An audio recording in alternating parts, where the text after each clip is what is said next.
আসসালামু আলাইকুম। গত 8, 9, 10ই সেপ্টেম্বর 2025 মাত্র 72 ঘন্টার ব্যবধানে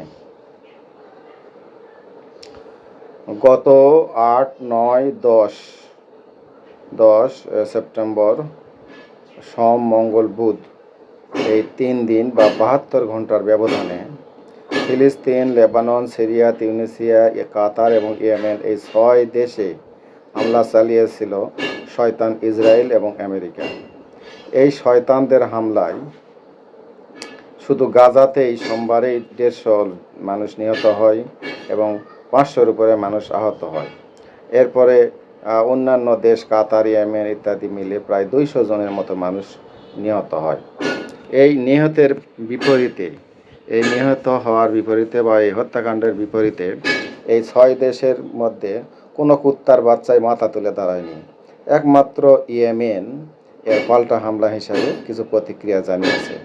ইয়েমেনে হামলাটা করেছিল এই শয়তান ইসরায়েল আমেরিকা গত 10ই সেপ্টেম্বর বুধবারে। ইয়েমেনের রাজধানী সানায় হুতি অবস্থান লক্ষ্য করে এই শয়তানেরা হামলা করে, শয়তান ইসরায়েল আমেরিকা হামলা করে এবং হামলায় সানা বিমানবন্দর ক্ষতিগ্রস্ত হয়। এ মাসের শুরুতেও এই বিমানবন্দরে হামলা চালিয়েছিল শয়তান ইসরায়েল আমেরিকা। এর আগে গত মাসে আগস্টের 28 তারিখে আরেকটা হামলা করেছিল শয়তান ইসরায়েল এবং আমেরিকা মিলে এবং তাতে সেই হুতির প্রধানমন্ত্রী আহমদ আল রাহাউ সহ বেশ কয়েকজন শীর্ষ কর্মকর্তা নিহত হয়েছিলেন। এর জবাবে এই শয়তান ইসরায়েল এবং আমেরিকার যে শয়তানি হামলাগুলি করতেছে তার জবাবে ইয়েমেনি সশস্ত্র বাহিনীর ক্ষেপণাস্ত্র ইউনিট গত 11/9/2025 অর্থাৎ বৃহস্পতিবার একটি প্যালেস্টাইন 2 নামে সুপারসনিক ক্ষেপণাস্ত্র দিয়ে শয়তান ইসরায়েলের উপরে হামলা করে। এতে শয়তান ইসরায়েলের দখলকৃত নেগেব অঞ্চলের একটি সামরিক ঘাঁটিতে এই আঘাতটা হানে।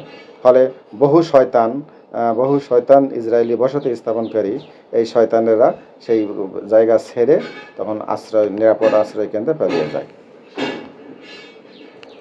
এরপরে ইসরায়েলের ড্রোন ইউনিট আরও 2টা অতিরিক্ত অভিযান চালায় ড্রোন দিয়ে এবং শয়তান ইসরায়েলের রামন বিমানবন্দর এবং শয়তানের আরেকটা সামরিক ঘাঁটি নেগেবের একটি সামরিক ঘাঁটিতে আঘাত হানে। এ পর্যন্ত সফলভাবে 2-1টা হামলা করলে ইয়েমেনই করছে। বাকি যে কুত্তার বাচ্চা আছে, এই যে কাতার, তারপরে মনে করেন যে সিরিয়া, এই সিরিয়ার যে আহমদ সারা আসলো, এই শুয়োরের বাচ্চা কোনো ভূমিকা নিচ্ছে না। তারপরে কাতার নিচ্ছে না। তারপরে মনে করেন যে তিউনিসিয়া নিচ্ছে না। এরা আমেরিকার গোলাম এবং ওই ইসরায়েলেরও গোলাম। এই গোলামেরা কোনো ভূমিকা এই পর্যন্ত নিতে দেখা যায়নি। দেখা যাক, ইয়েমেন একটু করে ভূমিকা নিচ্ছে, ইয়েমেনের সঙ্গে পাল্টাপাল্টি হামলা চলতেছে, কিন্তু এই শুয়োরের বাচ্চারা কোনো কিছু করবে কিনা সন্দেহ হচ্ছে। আসসালামু আলাইকুম।